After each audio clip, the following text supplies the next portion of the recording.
everyone. Welcome back to the WanerCast. Thank you all for tuning in. I don't know what this one's going to be called, but we're just going to know we're just going to have this episode be known as the one where we talk about everything because I'm just warning ahead of time. This is probably going to be a very very long show, probably the longest show we've ever done because the hockey gods has decided to spit down literally like 10 different stories to talk about on the same weekend.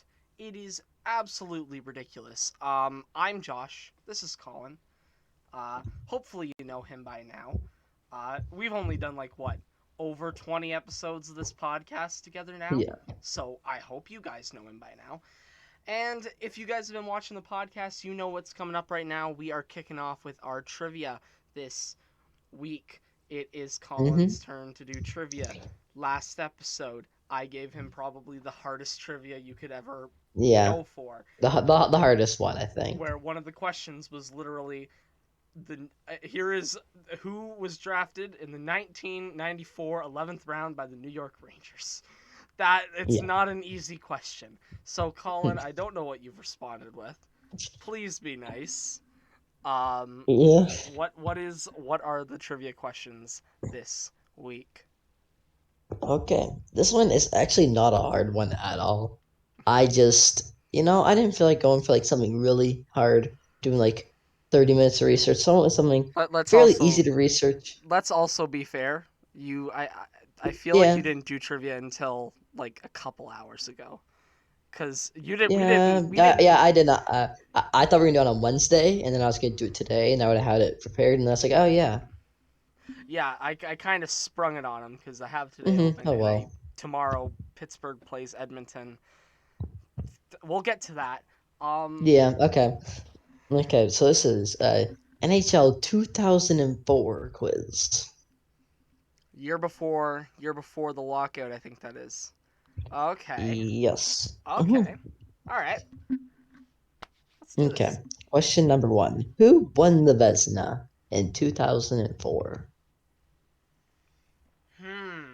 Good goalies at that time. I'm just gonna throw it a safe guess because I really don't know. I'm just gonna throw out Martin Brodeur as a safe guess. That's right. Yeah. Wow. Okay. And with this one, there's multiple. The next question, there's multiple answers because these guys were actually all tied. Who had the most goals in 2004? Was there a Tampa Bay Lightning player on that short list? Just wondering. No? No. I could have sworn Vinny Lecavalier or Martin St. Louis had really good years. He did, but he had, I think it was 2 less. Okay. He's like third or something like that. Okay. So it's 2 players or 3? 3. Yeah. Wow. I actually don't know. I'm just going to throw out 3 random names of people that I know like to score goals back then, and I'm going to hope I get one. I probably will. Let's see, 2004. I know Matt Sundin was pretty good at the time for the Leafs, because that was the year they went to this thing called the second round, I think it's called. I know it's kind of boring nowadays. I don't know. Jagger? Maybe Jagger's there. Is he? Is that like your only guess?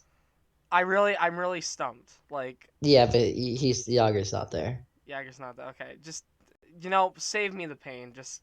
Okay. Rick Nash, Jerome McGinley, and Ilya Kovalchuk with 41. Come on. I'm an idiot. Okay. Next question, please.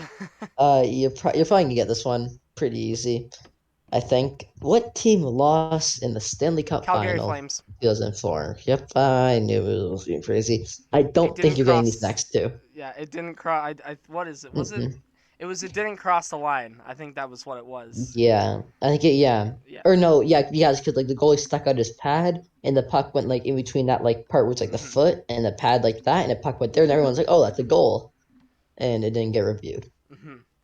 All right. Question 4. Who had the most penalty minutes in 2004? Ty Domi. No.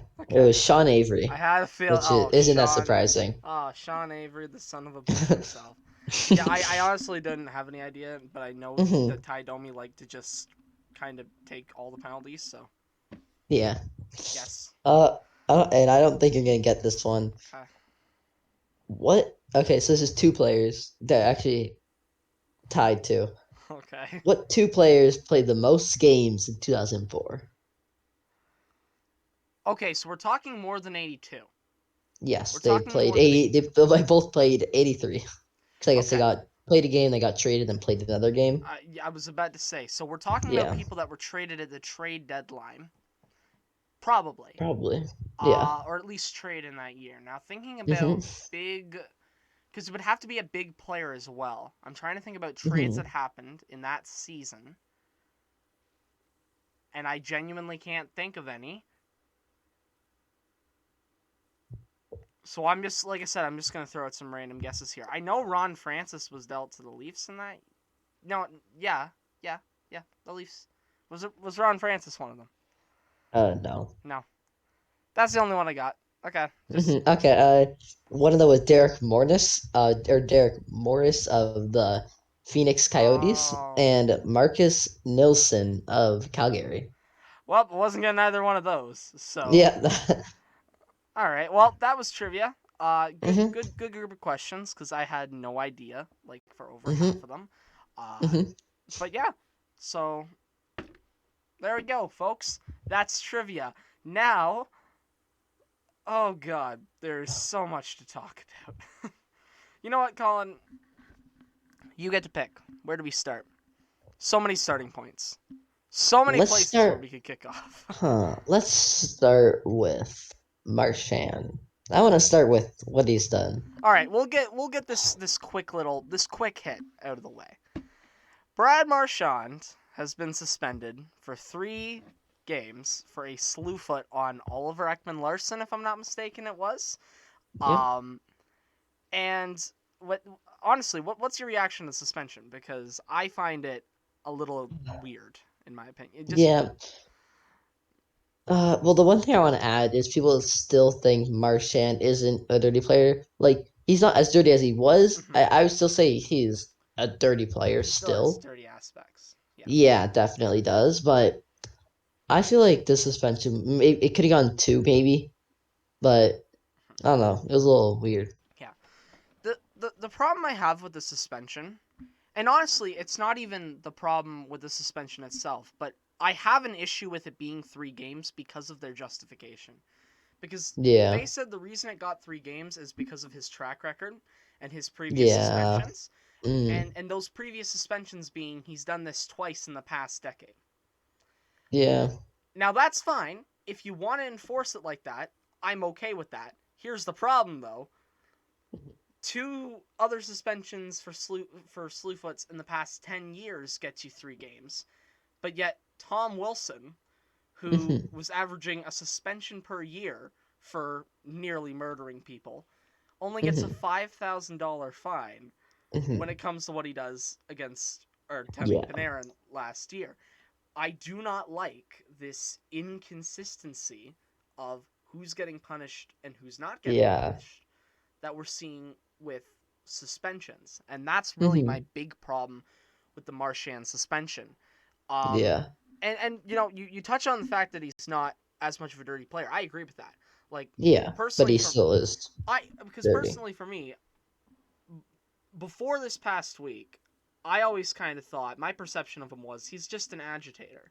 You know, like Yeah. he's not as much of a dick as people say, but he's really Hmm. good at agitating. He's really good at getting in someone's head, and Hmm. and that's kind of a part of his game. Hmm. Yeah, definitely. Not to mention he's been on like 100-point paces for the past 3 years, and I feel like Yeah. honestly, I know he's a dirty player, but in a way, I also think he's one of the most underrated players right now Yeah. because I feel like not enough people talk about the fact that like for the past couple of years we've been watching the McDavid Draisaitl show in a way, be like the number Mhm. 1 and 2 scorers in the league, yet consistently like your number 3 or number 4 is Brad Mhm. goddamn Marchand, and it's Mhm. so weird. Um, Yeah. but honestly, let's talk about the other Brad Marchand incident that there is to talk about. Yep. Now, I will be honest, I haven't been able to find clarity on what was said. So I'm Yeah. going to try and find. To sum it up, the game before the one where Brad Marchand takes the slew foot, it's Boston, New York.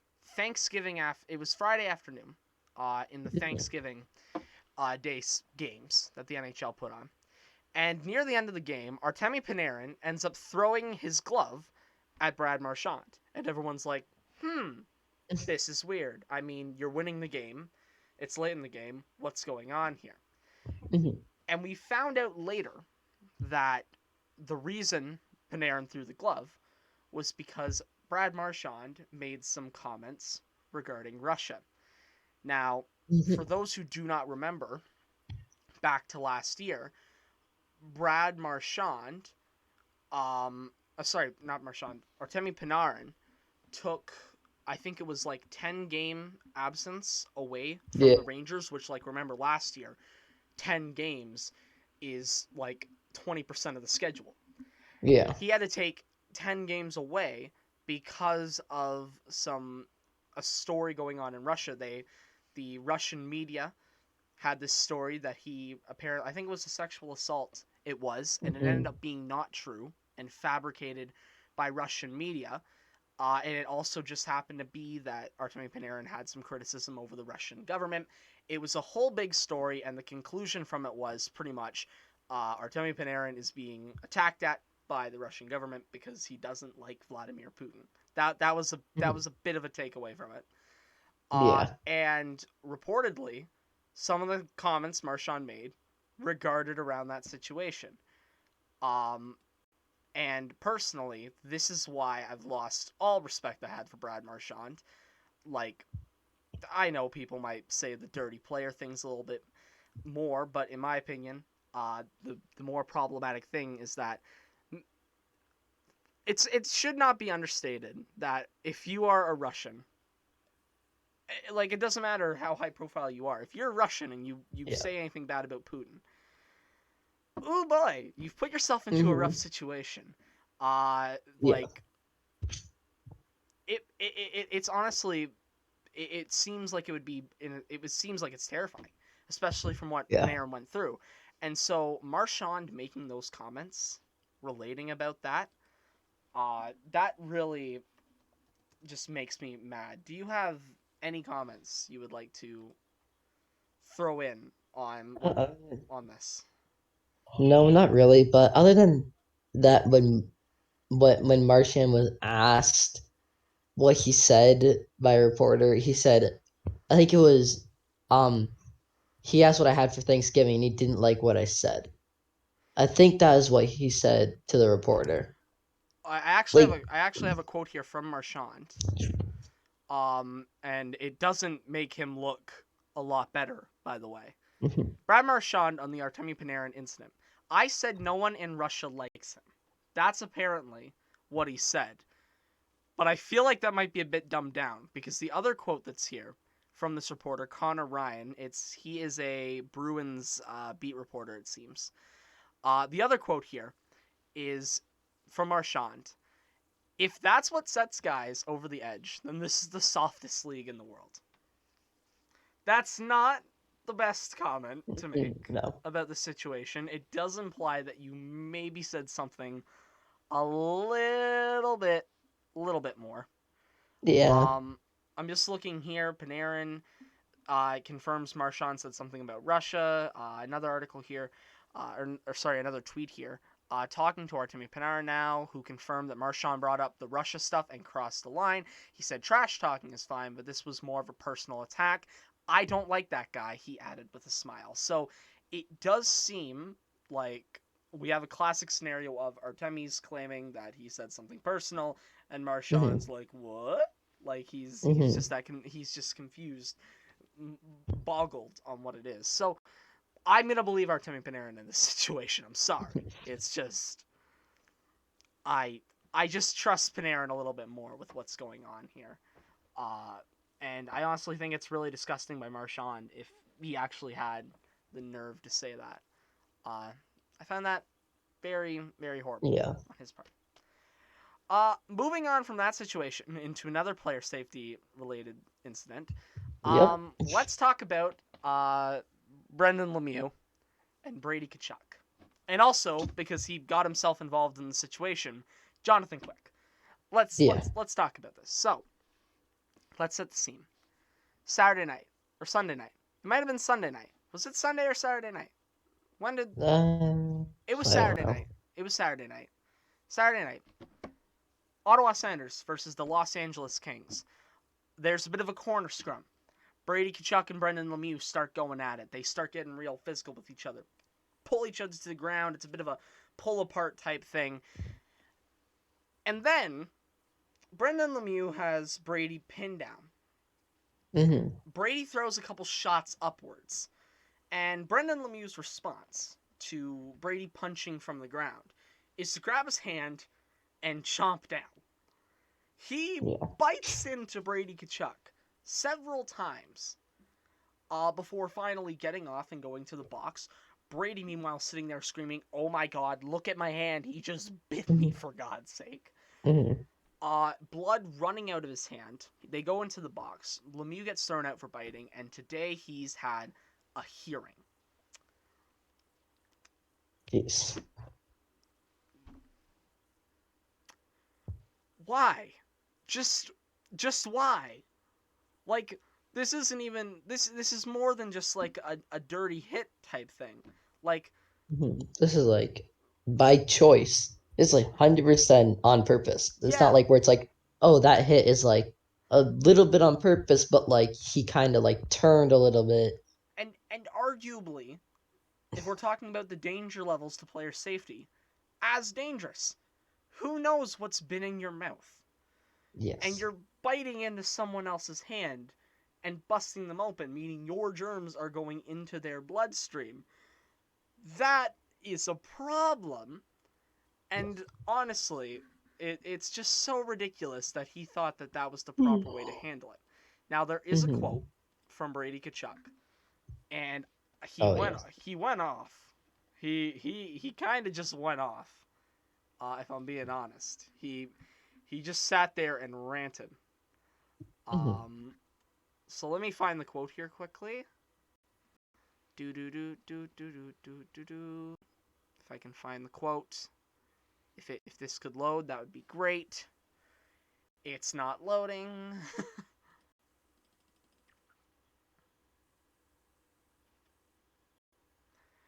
Okay. Let's. Oh, there we go. Hey, there we go. I think it's starting to load now. Uh, is this it? This is it. Okay. All right. This is from Brus Garrioch. Garrioch. He is a Ottawa Sun beat reporter for the Sens, broadcaster as well. This is the quote from Tkachuk after the game, after he got bit. Tkachuk was furious. Quote, "This is the one time I'm going to answer this. It was the most gutless thing somebody could ever do. This guy, you can ask any one of his teammates, and nobody ever wants to play with him. This guy is a bad guy and a bad teammate. He focuses on himself all the time." He goes on, "The guy's just a joke. He shouldn't be in the league. This guy's gutless. No other team wants him. He's going to keep begging to be in the NHL, but no other team is going to want him. He is an absolute joke. I can't even wrap my head around it. People don't even do this. He's just a bad guy." He didn't stop there. It's outrageous. Kids don't even do that anymore. Babies do that. I don't even know what he was thinking. He's just a complete brickhead. He's got nothing up there. Bad guy, bad player, but what a joke he is, said Tkachuk. So, I will say, in my time covering hockey, this is probably the most explosive post-game interview I've ever seen. Just the amount of hate thrown Brendan Lemieux's way. Deservedly, yes. But Yeah. it's just, I'm shocked to see an NHL player say anything more than, well, yeah, it's unfortunate you decided to do that, and I hope player safety Mm-hmm. handles it appropriately, Uh, hopefully he does better next time. It's actually nice to hear somebody say, how they're feeling. Yeah. Also, by the way, Just to point it out here for those who don't know, Brendan Lemieux is Claude Lemieux's son. And if you don't know who Claude Lemieux is, he is known as one of the biggest assholes on the ice in NHL history. Mm, And his yeah, son is top really 10. trying to be remembered in the same light. But no offense to Brett. No offense, but bud, you're not. Because see, Yeah. your dad did this thing called score goals, and Yeah, too. Yeah. his dad was actually kind of good at hockey, and this Yeah. guy's not. I don't care. So yeah, good for Brady to stand up for himself there. The hmm most recent thing we heard about Brady is that he may or may not require a tetanus shot because of this bite. They don't know at the moment. Uh, but then we get to Jonathan Quick, and let me just make sure that we're still recording. We are still recording. That's good. Um, let's let's talk about Jonathan Quick, because Jonathan Quick, LA Kings goaltender, had a quote about this. And when you actually look at this quote, we're gonna pull it up. hmm I find it very interesting. Uh, for a lot of reasons, but let me find it first. I guess I have to search up Jonathan Quick, not just Quick. I guess I have to. Oh God, is that it? Is that how you spell Jonathan Quick? I hope it is. All right, here it is from Sean Simpson of TSM. During media availability on Sunday, Quick was quick to defend his teammate and Kachuk's comments and calls Kachuk's comments garbage. This is what Quick says, and I quote: "I have my own opinion about what happened or did not happen last night, and what I can tell you is that any comments that were made about Pep,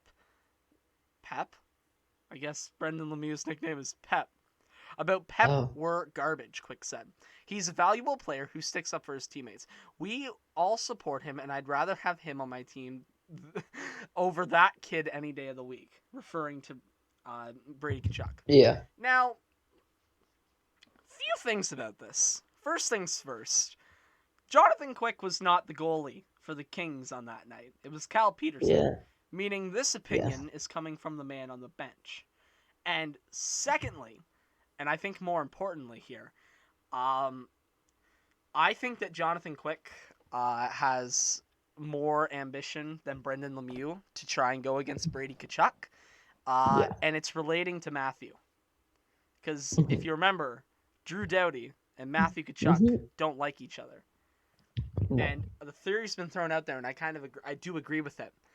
I think the reason Jonathan Quick is defending Brendan Lemieux and going against Brady Tkachuk is because of Drew Doughty's rivalry with Matthew Tkachuk. And Yes. we won a cup together a couple years ago, so we gotta stay loyal, baby. Yeah. By the way, Quick is the only guy, if I'm not mistaken, to come out and speak on behalf of Brendan Lemieux from the team. So, Yeah, it hmm, seems why.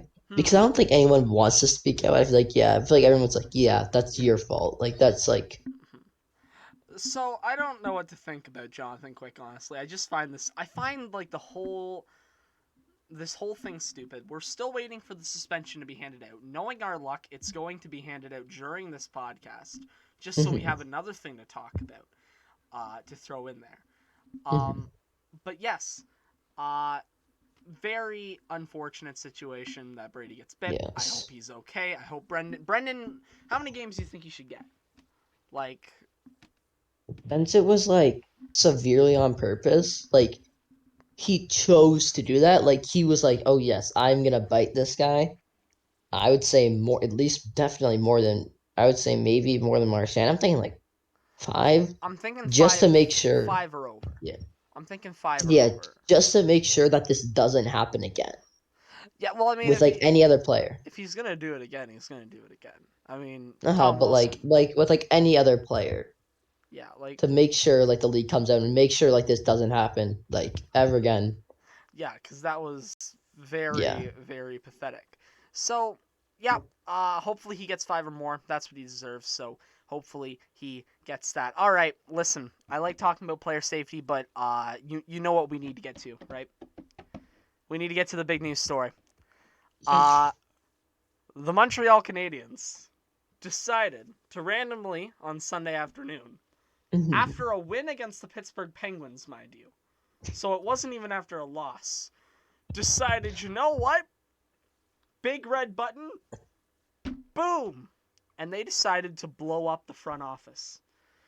Yes. Goodbye, Mark Bergevin. Goodbye, Trevor Timmons. Goodbye, another random guy. Another one of the front office people resigned, and hello, Jeff Gordon. What I don't understand this. Like, I think owners have too much power, and literally the only thing that they do is sit there and like approve or deny things. Like, Yes. what a random time. What Yeah, such like after a win, like Yeah, after a win, and not to mention just such a weird time to do it. Like, okay, mhm, reportedly here's what happened. So Scott Mellenby, this is the a guy, one of the guys who resigned. This is the guy who resigned, right? He talked to Jeff Molson or Geoff Molson, I think it's Jeff, the owner of the mhm. Canadiens. He talked to him, and they were going to try and get into an agreement about him being the new guy. And then it got leaked to the press by Elliot Friedman that Jeff Gordon was in talks to join Montreal. And Scott Mellenby was like, nope, I'm out of here, and ducked as fast as he could. If I'm not mistaken, that was the story.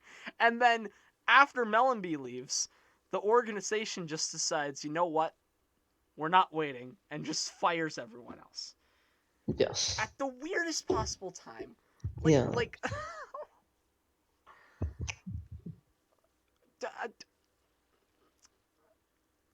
what do you think of the Montreal Canadiens getting rid of Marc Bergevin? Do you like the fact that he's fired? Do you think it's bad that they fired him? What do you think? Okay, here's what I'll say. Mark Bergevin is one of those guys where he's like, huh, why not? He'll make a move and you're like, why? And it either pays off or you're like, yeah, I thought that was gonna happen. It's So he's kind of one of like those guys where he makes like a really weird move and you're like, oh, and it either pays off or it doesn't, like the Kotkaniemi thing. Pretty sure Kotkaniemi's doing pretty good right now in I Carolina. believe so. I do Yeah, which is I do believe so. Okay, so mhm. so It's he like like I have a very long take on Marc Bergevin here. yeah. Um so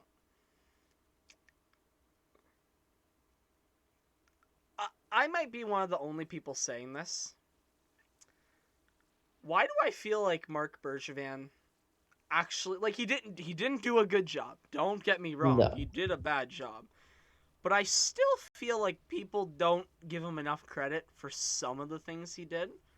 Yeah. There's not a lot, but there are a few No. things that he did that are looking very good right now. Yes. The Alex Galchenyuk pick was his first draft pick as general manager. By the way, yes, that was the first player he ever He drafted. made that pick? He made that pick. That's how long he's been there. Jeez. Galchenyuk was drafted third overall in 2012. Now, mind you, 2012 wasn't that good of a draft class. Like, Yeah, but like that was fail for nail. So mhm. so we're not talking about a good class. Like, he could have had Morgan Riley though. Uh, Yeah, if he could have had like, not Alex Galchenyuk. like He was good in his Montreal days, yeah, but like but then he just but wasn't. I'm actually gonna defend Yes, Bergevin yes. on this. He takes Galchenyuk a few years later. It's not working out. So what does he do? Flips him for Max Domi. Max Domi comes in, has a 70-point year with Montreal, struggles the Yes. next year, and what's he do? Trades him. Stunning everyone, flips him to Columbus for Josh Anderson and a third round pick. Now, what happened to Galchenyuk once he got to Arizona? His career got even worse. What happened to Max Domi once he went to Columbus? Got worse, but like those are bad teams too. Yeah, but now look at Josh Anderson. He's like he did Yeah, really well last year. He was but pretty good. 5 million. 5 million for seven The years is like contract's not good, but yeah, if you 7 years. if you look at straight up the transaction, right? If you're looking at, Yeah. okay, Max Domi for Josh Anderson, which one was better? Josh Anderson's been better. He Yeah, technically but won that trade, even though it really doesn't feel like he should. No, yeah, like Another thing I'll give him credit for is, and I can't believe I'm saying this, Weber for Weber for Subban. I'm gonna give him a bit of credit for that yeah, because in year one, yes, Nashville made the Stanley Cup final, but then after year one, and mind you, Weber and Subban had comparable numbers in that season. It's just Nashville went to the final. After that, Subban went on the decline. So did Weber, but he stayed like more on pace. yeah, Like, like pretty good. yeah, he stayed as a pretty good defenseman. And then 2 years after Nashville makes the final, Subban gets shipped off for like a second, a third, and two AHL players. And Weber's still on the Canadiens producing. And then Subban falls off even more while Weber stays Mhm. up. And in my opinion, last year, you compare the two players, Weber was the better player. So, and now, New Jersey has $9 million on their books for this year in PK Subban, and Weber's on LTIR. I Mhm. I think there is a legitimate argument that that trade was won Yeah, by the Montreal Canadiens because they both got a cup final out of it. yeah, Uh, they and I think that one of them fell off, one of them didn't. One of yeah, them had to be traded, one of them wasn't.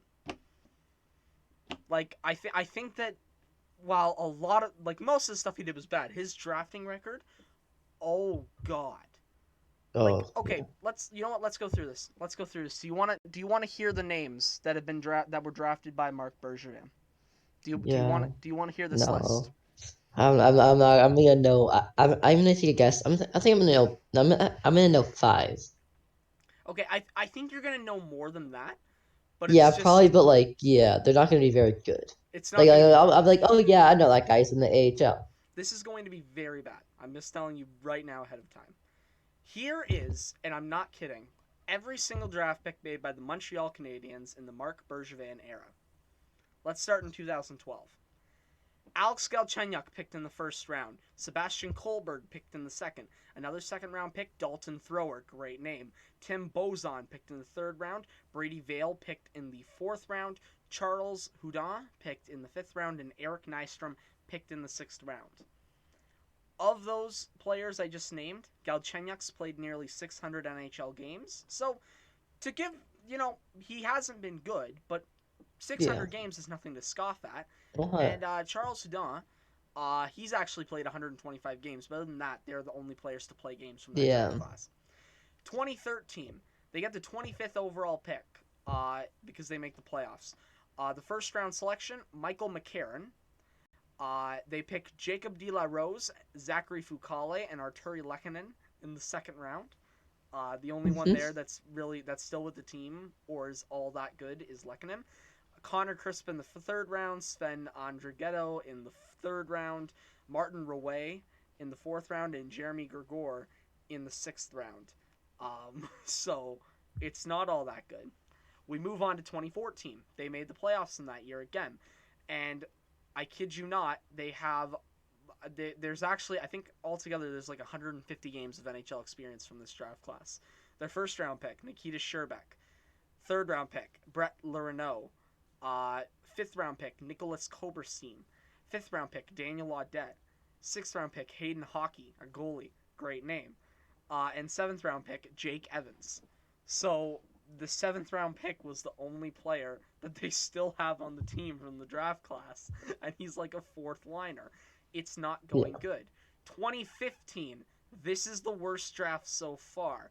They get Noah Juleson in the first round, Lucas Vejimo in the third, Matt Bradley in the fifth, Simon Bork in the sixth, and Jeremiah Addison in the seventh. Out of those five players, Noah Juleson's played 48 games, the majority of them not with Montreal, and Lucas Vejimo's played 7.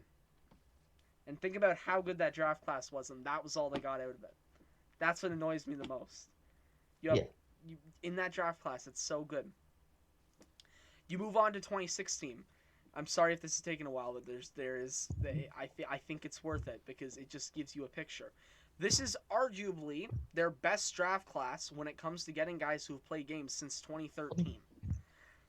But you'll understand why it's not really that good at the end of the day. Yeah. Their first round pick, 9th overall, Mikhail Sergachev, who's no longer there. Oh And God, I see where this is going. almost all the games were played with Tampa. In the Yeah. third round, they took William Bitton. They got another guy who's played over 200 NHL games in the fourth round, a defenseman by the name of Victor Mete, who's no longer with the organization and has played Yeah. a good chunk of those games out of Montreal. In the fifth Yeah. round, Casey Sturm, Michael Pezzetta in the sixth, and Arvid Hendrickson in the seventh.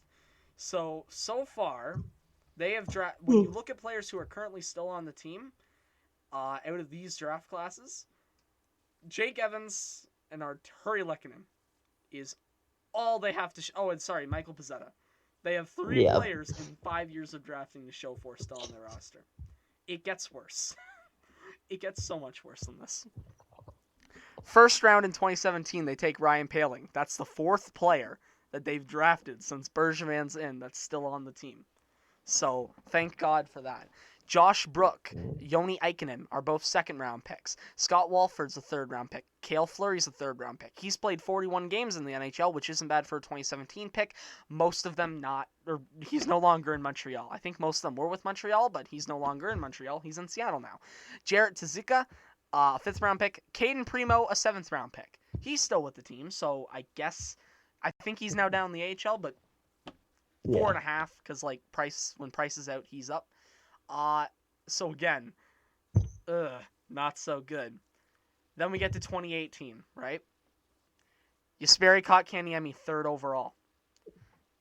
Mind you, they took him 3rd overall, and thinking about some of the players that they did not take to take him 3rd overall, Brady Tkachuk a pick after, Philip Zadina a couple picks later, Quinn Hughes a few picks later, Evan Bouchard a little bit down the board. Like, really good players, and they ended up getting Kotkaniemi, and I think Kotkaniemi's a good player. The problem is you didn't use him right. And now where is he? And Carolina, and he has 7 points. I saw, and 5 of them are goals, so he's scoring with 2 assists. Yep. In 20 games. And all that Montreal have to show for is Christian Dvorak. That's all they have left of the 3rd overall pick in 2018, and they gave up a 3rd to get Dvorak as well. Yeah. So, not that good. Jesse Alonen and Alexander Romanov in the 2nd round. Oh my God, we finally found it.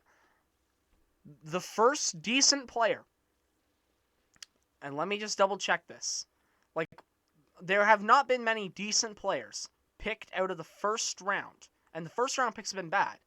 But like, when you're looking at later round picks, arguably the most promising guy that the Canadiens have taken outside the first round is Alexander Romanov.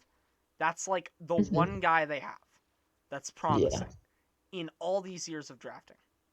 I'm not going to read off any of the other picks just because none of them have made it.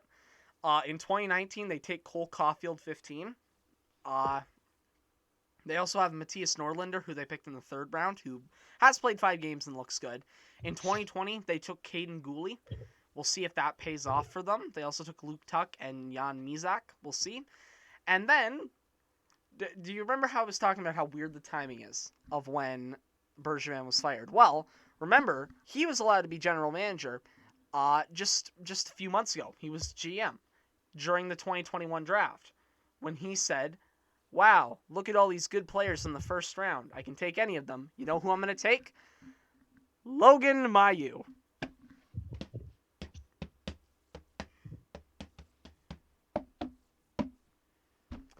Logan Mailloux was the final first round pick that he was allowed to make. So, let's make this... Let's just isolate first round picks here for a sec, right? When you look at first round picks that they've made, the list reads as follows, and I'm going to say where those players are now. Alex Galchenyuk, who is no longer with the team and is gone. Michael McCarron, bust. Nikita Sherbak, bust. Noah Juleson, bust. Mikhail Sergachev, got good once he left the team. Ryan Poehling, who knows, too early to tell. Jesperi Kotkaniemi, gone. Looks like he's doing better now that he's left the team. Cole Caulfield, too early to see. Caden Gooley, too early to see. And Logan Mailloux, even though it's too early to see, good God almighty, what are you doing? That's what they have to show for from the first round over the entire time he's there. I feel bad for Jeff Gorton, and I'll get to why I'm saying him instead of the new GM. I feel bad for Gorton because that's what he has to deal with. That's the system. He has to revamp that thing. Now, I guess I will touch on why I'm...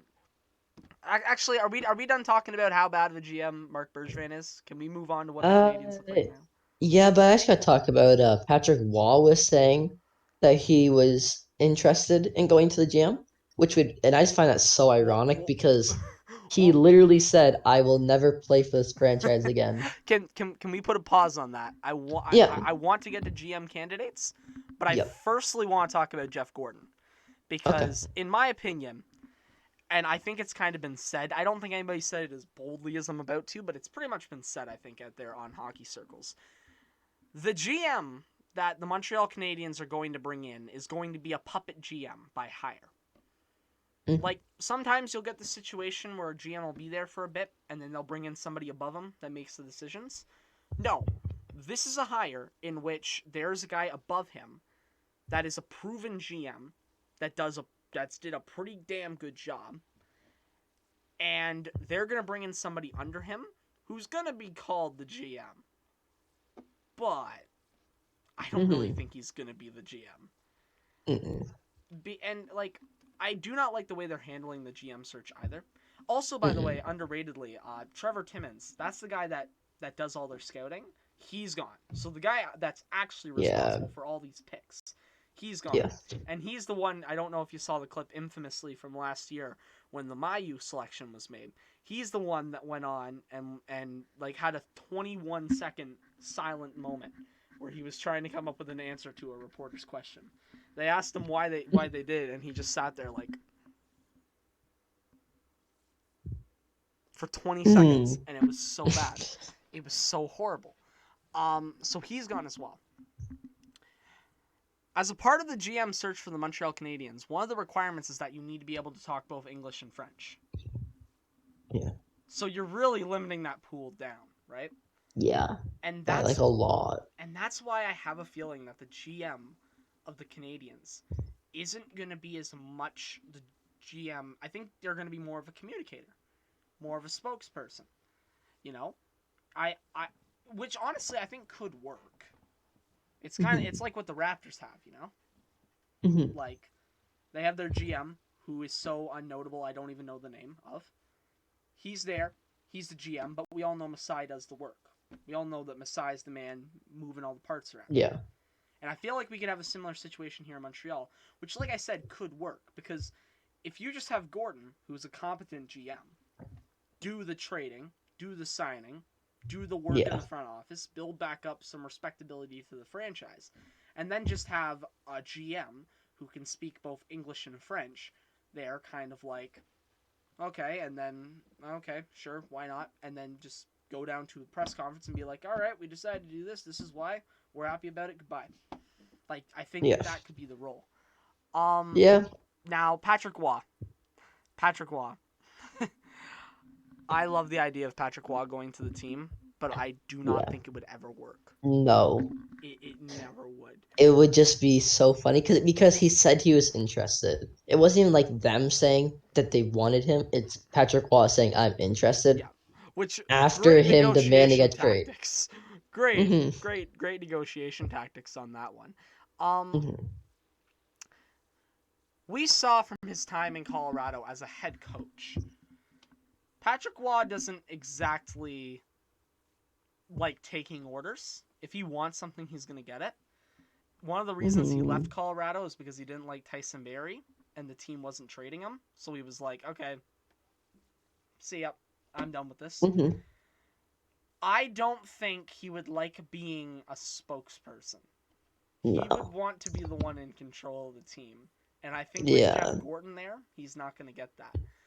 The main candidate I've heard is Danny Briere. That's the main one I've heard. And I think that's the guy to go with. Because it seems like he's been doing some good work with a Philadelphia minor league team. I think it is. I think it's their ECHL team. Yeah. He can speak both languages, so you got the communication aspect down. But also, you do have a competent guy there that can do things, that can be trusted Yeah. upon to do some of the responsibilities of his job. And so you have Briere, you have Gordon in that front office. They can do the moves, they can handle signings, they can handle all that stuff. You can, whenever you fire everyone like this, it gives you an opportunity to like rebrand yourself in what you are. Yeah. Meaning that the Canadiens are going to have this opportunity to rebrand what they do in the draft, rebrand, you know, who they take. I don't think it's going to be as much about taking as many French guys as possible, because well, they haven't spent a lot of first round picks on French guys. Like they still do take a good amount of French guys. Like Oh yeah. they took 4 French guys in this past draft, 4. Yeah, like And they had 9 picks. So nearly 50% of their draft was French players. They've actually been pretty restricted, though, like holding themselves down to drafting best players available. Yeah. In the second year, they also drafted 4 French players. But uh, other than that, they've kept it pretty minimalistic. So we'll see how it all plays out. Yeah. We did the same thing with the Canucks last week, but we'll do it again here just because I think it makes sense. Colin, you're hired as the Montreal Canadiens general manager. You use your certificate of your grade 9 French class as a reference to how you. Haven't even taken French yet. Well, you still use it anyways. You get to go in and you get to be the GM. But let's just say Jeff Gordon's not. Like, Yeah, he's let's just say just, he you lets you know. do your thing. What moves are you making off the bat? Like, Okay. what are you thinking? Are you trying? Do you want to? Uh, Do you want to blow it up? Do you want to try and be I creative? am definitely gonna blow it up. Not even because I'm a Leafs fan. It's just because I think I heard the owners say he's not afraid to blow it up. Mm-hmm. I'm pretty sure he said that, or somebody did that. They said they're not afraid to blow it up. Mm-hmm. So that's what I'm gonna do here, because I feel like that's the most realistic, I guess. Um, I'm gonna trade Josh Anderson while he still has value on that terrible contract. Because it's probably like his highest point that he's gonna get to. He probably won't get much better, so I'll probably trade him for like just picks, Mm-hmm. and then just throw Cole Caulfield on like the third or second line, get him just developing good. Mm-hmm. Throw him on like the third line or whatever. Hmm. Who maybe try to get Shea Weber somewhere. Try to trade him somewhere for Mm-hmm. like just like a second round. Just try to like not give like Shea Weber in like a first or like Shea Weber and something else for something. Mm-hmm. Try to trade Shea, or I guess like if he ends up playing, let's say he ends up playing, I try to trade him somewhere to like I don't know, just anywhere, like maybe like a LA or like a something like that. And then you keep Price. Mm-hmm. You're gonna have to. No one's gonna take that. Yeah, no one is. No one's going to Yeah. take that. And yeah, I think that's pretty much all I do. Josh Anderson, Shea Weber, maybe even like Drouin is gone at the deadline. All right, I have a bit of a different approach than you. I will Okay. say I do have some different ideas here. So first things first, anything that is, I am willing to trade nearly anything on the roster. I don't care how old, I don't care what stage they're at in their career. If you want something and you give me a good enough offer, I'm taking it.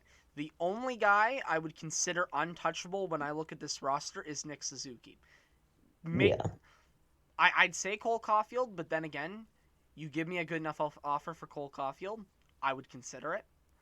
Mhm. But like, other than Nick Suzuki, I think Nick Suzuki is going to be the franchise guy on that team. Yeah. But other than that, anything that's not strapped down can be on the market. The one thing that you do have to appreciate about what Montreal did is they don't have a lot of those no movement and no trade clauses like other teams Yeah. do. They have 3 no movement clauses: Brendan Gallagher, Jeff Petrie, and Carey Price. So you don't have a lot of like things you would have to like have waived to Yeah. trade other players. Joel Edmondson has a modified no trade clause because why not? They gave one to him for some reason. Ben Sherratt does as well.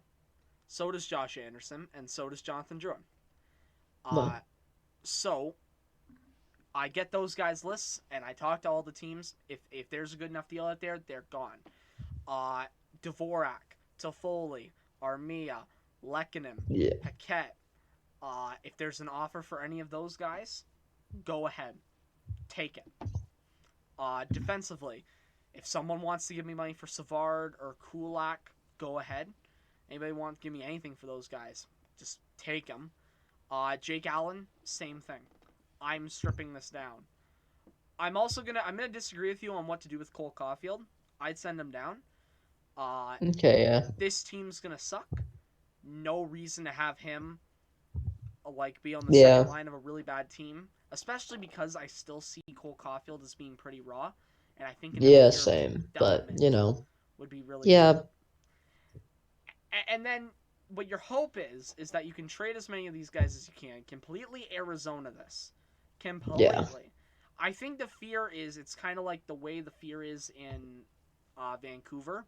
The market won't appreciate a rebuild. I think everyone will be okay if this team rebuilds. I think they'll still come to the games. I think that they will. I think it'll be okay. So I would just I would pull the trigger on it if I was this team. I wouldn't trade Weber. I wouldn't.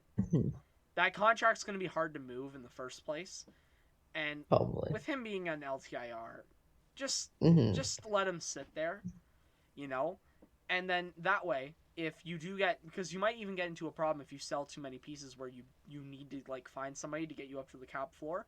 Shea Weber can do that, so keep him around. He's the captain. Might as well keep him around until it's he's done for good. But yeah, so that's how I see that. That's how I would take it on anyways. And I honestly think this isn't a situation where I look at the new management core and be like, well, that's not what they're going to do. That's what they should do, but that's not.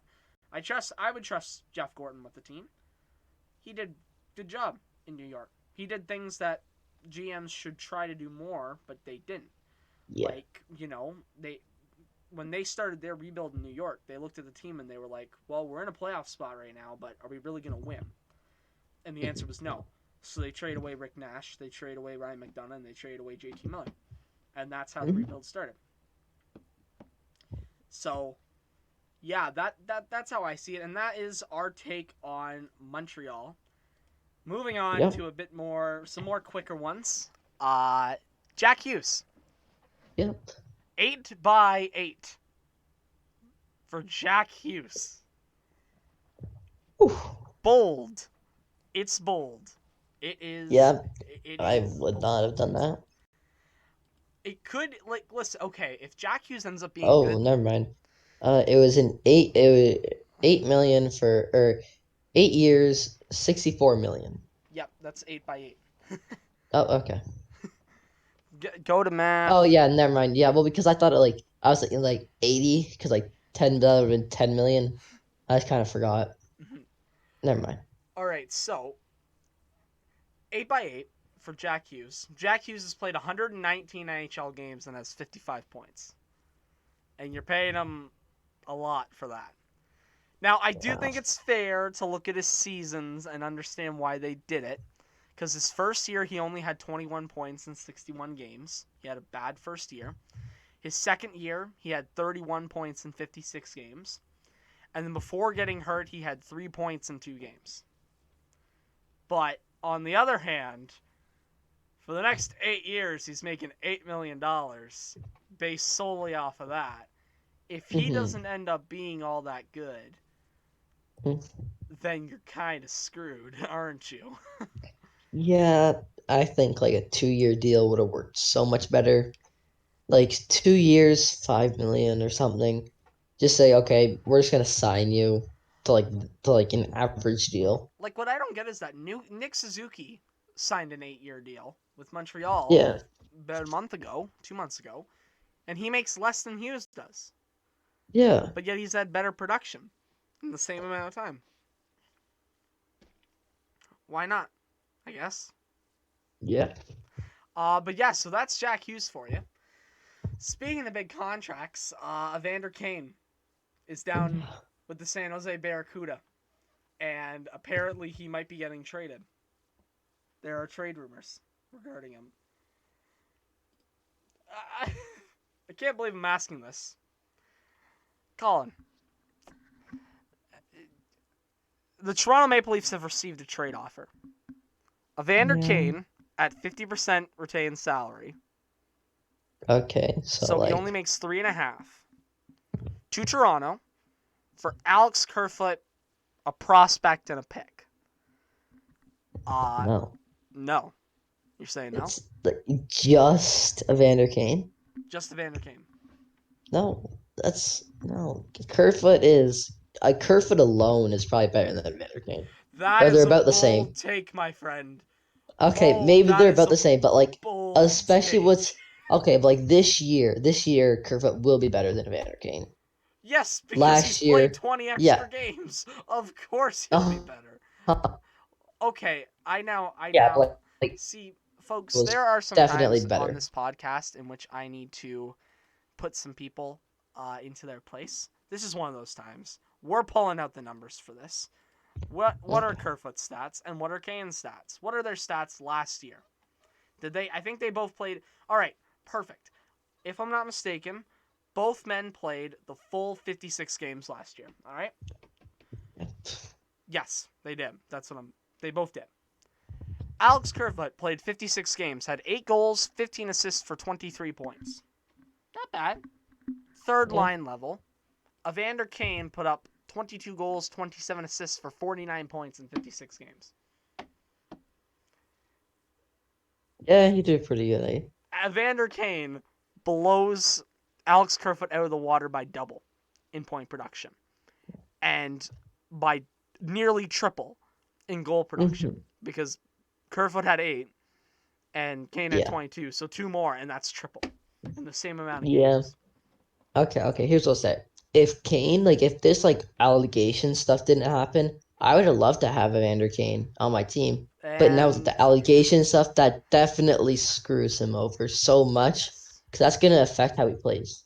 That's gonna affect him so much. that was the other end of it. When you look at Yeah. production, it's a great move.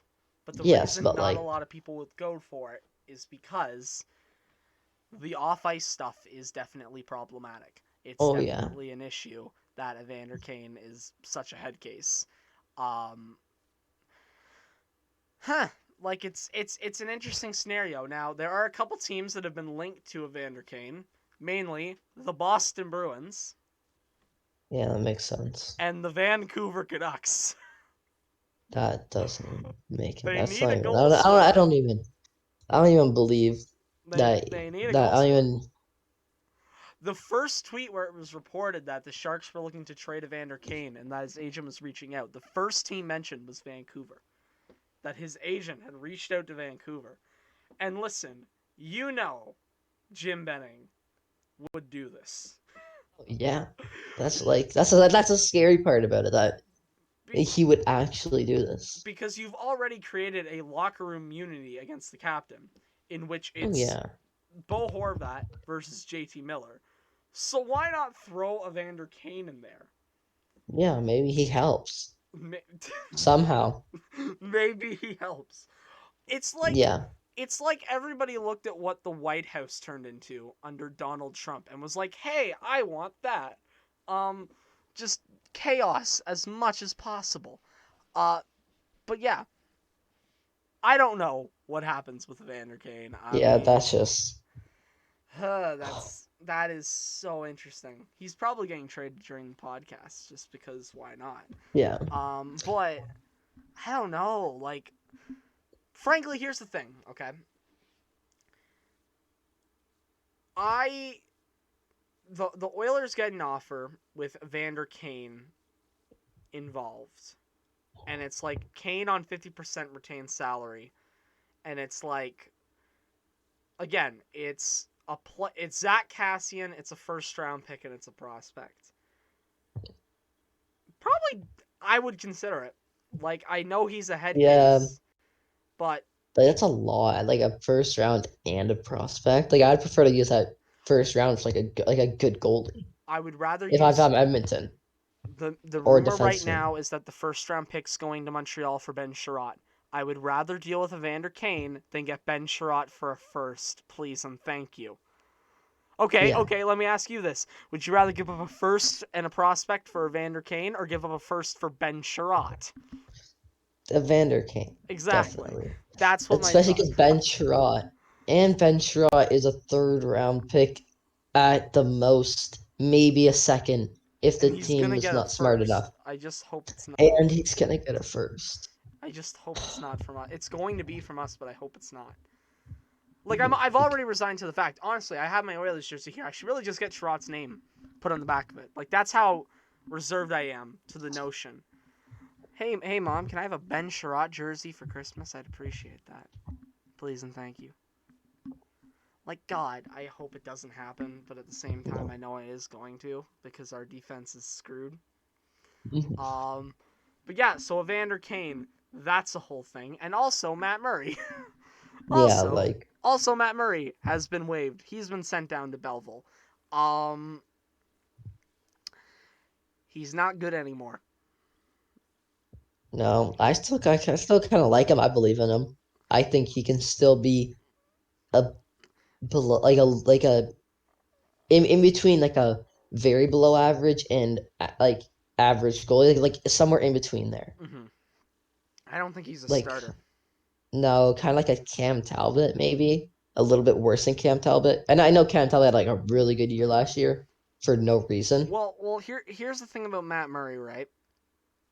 For his time in Ottawa, he's been like a bottom five goalie in the league. His Yeah, last year in Pittsburgh, he was a bad goalie. I would say I don't want to yeah, say bottom half of the league, anyways. hmm The clock. I just think Matt Murray's done. I just yeah. think But that the.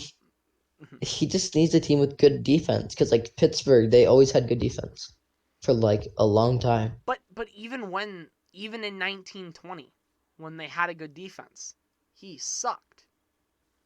Mhm. So what do? You're bad in front of a good defense. You're bad in front of a bad defense behind it. Sorry. Yeah. What Mm. I think that he might be done. Uh Yeah. maybe he just sits in the AHL for the next couple of years. I don't know. I imagine he'll get a call back up this year. Honestly, he will.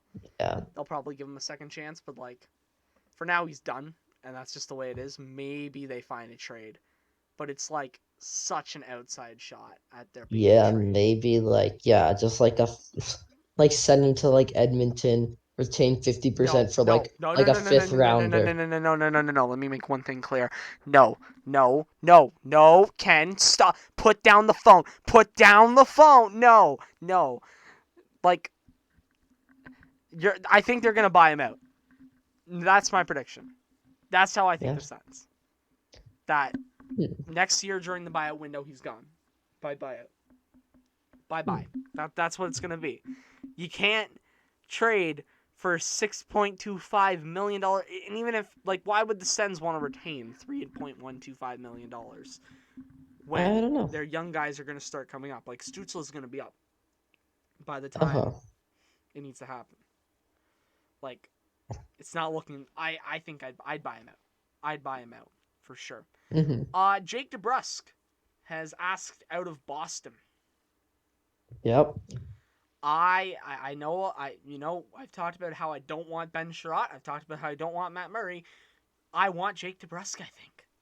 I want Yeah. DeBrusk. I think DeBrusk is really good. I've I personally think the Oilers could still use a top six forward. No Yeah. offense to Zach Kassian, who's been thrown up into the top six and is good. I understand what he brings to the team. I like what he brings to the team, but I don't like it at the price Yeah. point. I think it's a little too much, and I think I like what Jake DeBrusk could bring to the team a bit more than what Zach Kassian could bring to the team.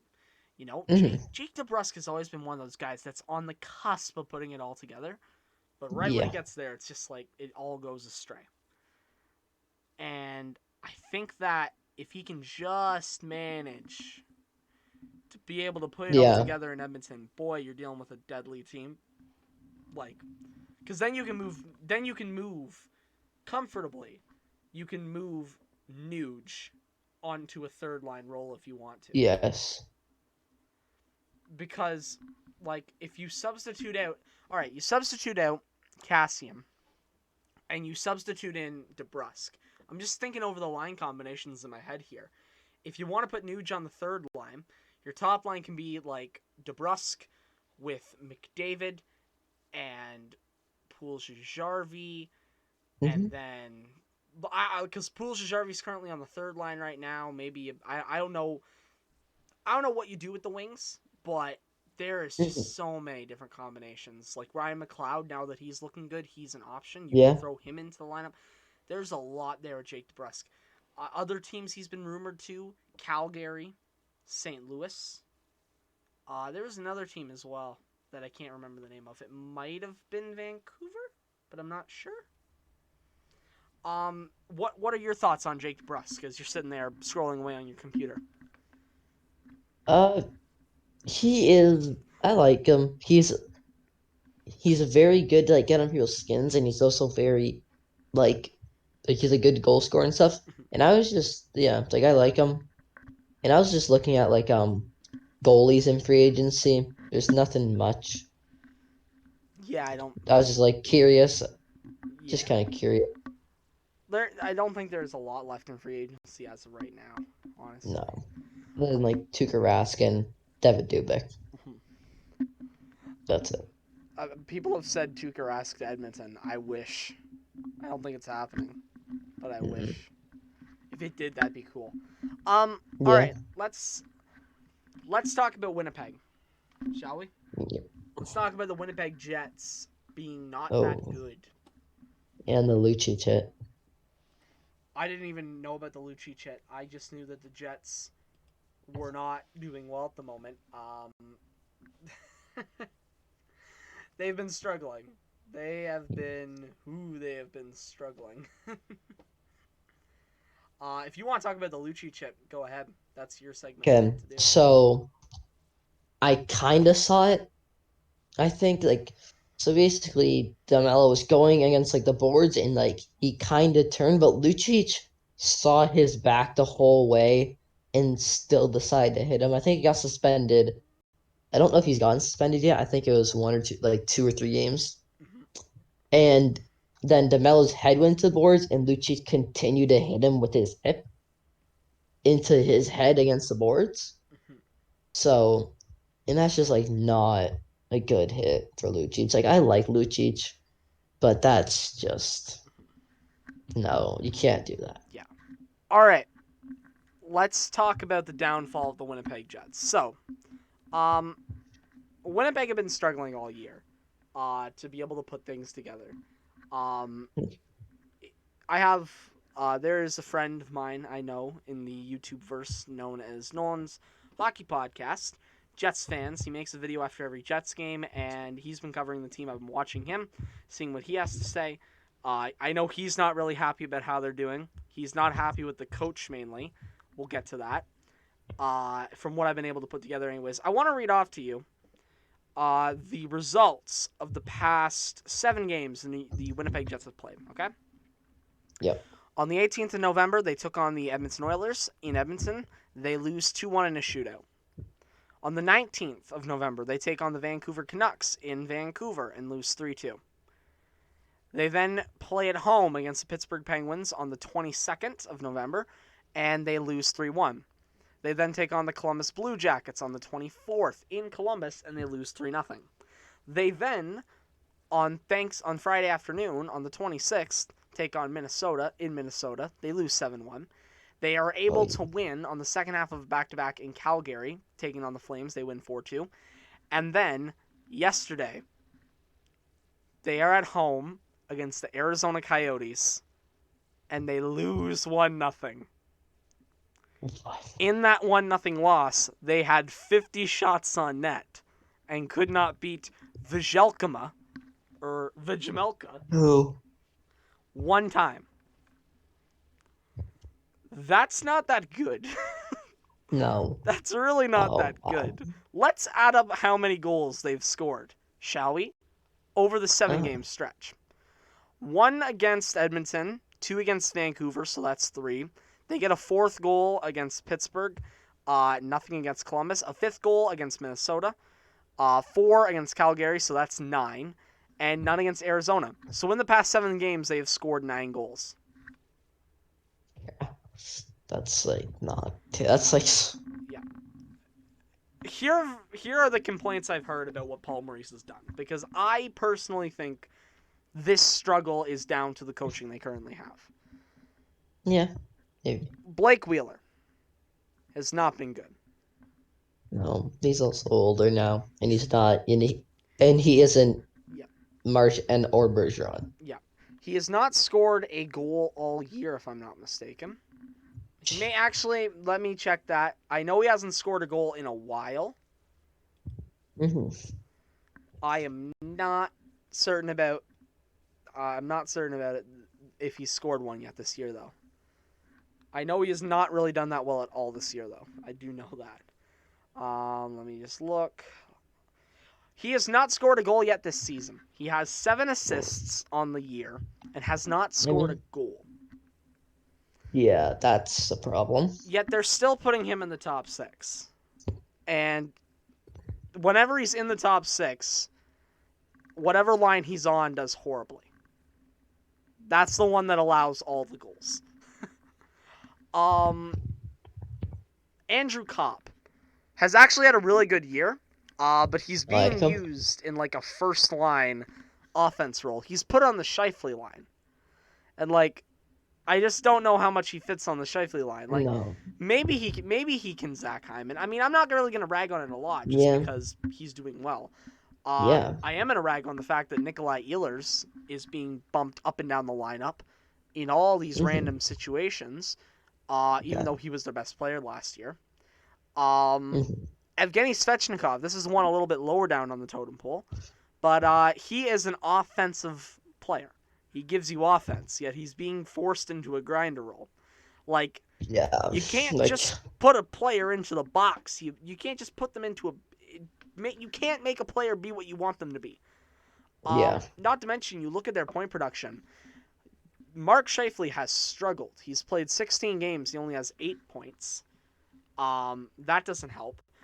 Dubois is really starting to kick in with the Jets. He has 18 points, 11 of them goals in 22 games. I don't think anyone's going to complain about that. And Kyle Connor is over a point per game. Like, they do have some bright spots, but they also have some really bad spots on the team as well. Yeah. And when you look at where they are in the standings... 5th? I don't know. Let's see. Central Division, where are they in divisional standings? Can we load? Thank you very much. Okay. Scroll. They are 3rd currently. But let me make this clear. They have played 22 games and they have 24 points, right? The 2 teams ahead of them are Minnesota and St. Louis. They've both played 21 games. Minnesota has 29, St. Louis with 25. Here's the thing, though. Colorado, 18 games, 23 points. 1 point behind with 4 games in hand. So if we're going off like points percentage, they're dead. As a matter of fact, when you sort by points percentage, not by record, they are 6th in the division. Behind Minnesota, Colorado, St. Louis, Dallas, and Nashville. They're currently being outpaced by Dallas and Nashville. And things are looking rough in Winnipeg. And I just wonder how much longer it'll be until they decide to fire. Do you think they should fire the Paul Maurice, the coach? Okay. My thoughts on it, I don't think they should. He's a good coach. We've known from the past that he is a good coach. But I do question, I do question Nikolai Ehlers not being on the first line. I think it should look like Nikolai Ehlers, Scheifele, and then Blake Wheeler will bounce up through 1 through 3 lines every once in a while. Just shuffle him around. Hopefully he sparks. He will, but he's older. Maybe. And then my second line would be looking like Connor, Cop, and Dubois. And then my third line, I know that they have Svechnikov, and I don't know any more players. All right, let me look at the I don't remember. roster Okay. one more time here. And then they just be like kind of like everybody else. All right, hold on. Let But me pull up team. I have to find them first. but this is a team that I see that is like kind of outworking every team except for Blake Wheeler. They're outworking every team, but they just can't score. That's what I see in this So, team. That they're okay, so for me, I look at the forward core. I see 6 players who should be in the top 6. Kyle yeah. Connor, Mark Scheifele, Nikolai Ehlers, Pierre-Luc Dubois, Paul Stastny, and Andrew Copp. Oh yeah, Paul Stas. So, I personally think if I were the coach, I'm going Connor, Scheifele, Ehlers, as a top line, Stastny with Dubois and Copp as the second. Blake Wheeler can go on the third line, maybe, or actually, maybe I'd even slide Copp down for Svetchnikov. Because, like I said, Svechnikov's meant to be, like, an offensive guy, a point producer, a guy you put in there to score goals. And we know he can do that. And I think Copp could be a lot more suited for a third line role. I mean, if you threw out a third line where it's Yeah, like same. Wheeler, Copp, Lowry, that's hard to stop as a third line. Yeah. Like, if Wheeler can get it going. hmm I don't know. You have to shuffle things Yeah. around a bit more. What they have right now is not working. hmm They have to figure out how to make it work. I don't. Yeah. It's just Blake Wheeler's been so bad. I don't know how you factor him into any good Yeah. plans. I see them adding. I think they could go after if Thomas Hurdle is is a deadline available. They could go after Thomas Hurdle. Or if Ender Kane. I feel like that'd be really funny too. Oh, I don't. No. Okay. Like they wouldn't do that. I don't think Yeah. they. Or a defenseman. I don't think they need a Kind defenseman. but like that would help though. For the love of It always God, they helps. have $27 million wrapped up in defensemen. They already have a. They have. Let me read you off their defense, okay? Josh Morrissey at 6.25. Nate Schmidt at 5.95. They have Neil Pionk at 5.875. They have Brendan Dillon at 3.9. Dylan DeMello at 3. Nathan Bolio at Oh, 1.25. And Logan Stanley at 900. I don't think they need another defenseman. And wow. and the money also backs me up on that one. Yeah. Personally, I could see them more in the like the ballpark for a winger, if anything, because Yeah. I think up the middle, you've got Shifley and Dubois. I think that's And Lowry and for the Lowry third. and Lowry for the third. I don't know if they would need a hurdle as much as Yeah, they would but need like like a Raquel. yeah, Raquel would be a really good fit. I feel like yeah, Raquel. If Anaheim ever choose to blow it up, Raquel would be a really good piece for them to Yeah. acquire. Because then you could go with that like third line, and then you could put Raquel on the first line and move Connor or Ehlers down just to ensure that Dubois keeps up producing. Because we know Dubois might just like stop producing for a little bit. So I would like to keep him, for me personally, to keep Connor or Ehlers with him, just Yeah, to make sure he spread keeps, out a little yeah. bit. And then just have Raquel, Shifley, and like Ehlers or Connor. And then that third line, like the shutdown line of Lowry, Coppin, Wheeler. Yeah, it's gonna be interesting to see what ends up happening in Winnipeg. You can argue whether or not they should fire Maurice. I I think he's a really good coach. I'm pretty sure he won he's a Coach of the Year he's a good at some coach, point. but you have to question when a message gets stale. Oh yeah, And I like right wonder, now he is not doing the best. because like that, I watched the game the other night, or at least I watched the third between Arizona and Winnipeg. It didn't look like a team that wanted to win. And hmm when you see those signs, it normally means the head coach is going bye bye. Yeah, And so I'm interested to see if what Kevin Cheveldayoff ends up doing there. It'll be interesting to see. Winnipeg's an interest. There are so many interesting teams around the league. Like there's so many teams where it's like, what are they thinking right now? yeah, Where it's really hard to get a gauge on what they're gonna do. Because like you have your teams that are probably gonna buy at the deadline or try and buy some good players. You're going to have those teams that might. It will really depend on where they're at the deadline. Then you're going to have those bad teams that might actually try and make moves to be good because they're stupid. Vancouver. And then you have these teams where it's like they should sell, but are they going to? Like Anaheim. So we're going to see where that all is. But folks, we've been here for an hour 20. This isn't our longest podcast ever, but for the love of God, my voice is dead. I just got one more thing about Evander Kane.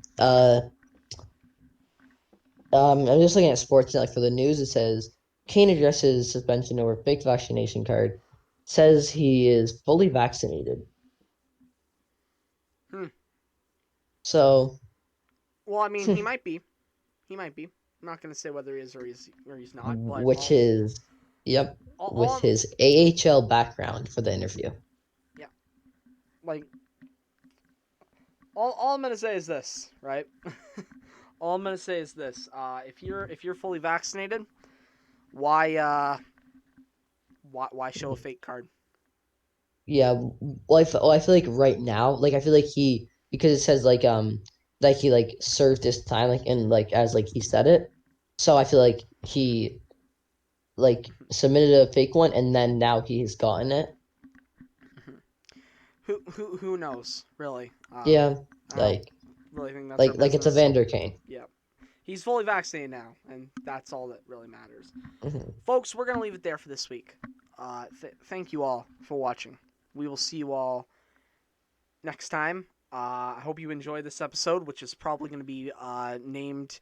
It's probably going to be another French title, because the last time I used the French title, it actually did pretty well. So, yeah, it's probably going to be a French title, something to do with how bad the Montreal Canadiens are. Yeah, folks, thank you all for watching. We will see you all in the next one. Have a good day, and goodbye for now.